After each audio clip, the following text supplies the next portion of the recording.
ચરોતર પ્રદેશની આરોગ્ય સેવાઓમાં વધુ એક મોટી સિદ્ધિ સામે આવી છે। કરમસદની શ્રી કૃષ્ણ હોસ્પિટલ ખાતે જટિલ અને આધુનિક સર્જરી સફળતાપૂર્વક કરવામાં આવી છે।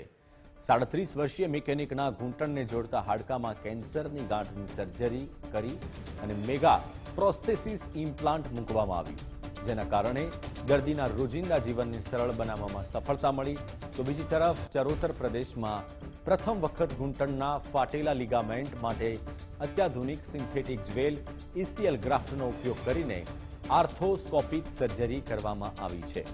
ડભોઈના 26 વર્ષીય યુવકને વોલીબોલ રમતી વખતે થયેલી ગંભીર ઈજાના કારણે ECL લિગામેન્ટ ફાટી ગયું હતું। નિષ્ણાત તબીબોની ટીમે સફળ સર્જરી કરી યુવકને ફરી સામાન્ય જીવન તરફ લઈ જવાની દિશામાં મહત્વપૂર્ણ પગલું ભર્યું છે। શ્રી કૃષ્ણ હોસ્પિટલના ઓર્થોપેડિક અને કેન્સર વિભાગની ટીમે સંકલનથી આ બંને જટિલ સર્જરી સફળ બનાવી છે।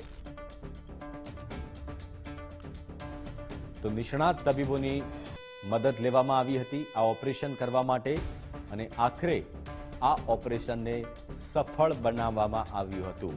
ફરીથી એક વ્યક્તિને નવું જીવનદાન આપવામાં આવ્યું ડોક્ટરોના પ્રયાસથી। મેગા પ્રોસ્થેસિસ ઇમ્પ્લાન્ટથી દર્દીને નવી આશા જાગી। ચરોતર પ્રદેશમાં પ્રથમ વખત synthetic jewel ECL graft surgery expert તબીબોની મદદથી સફળતાપૂર્વક કરવામાં આવી।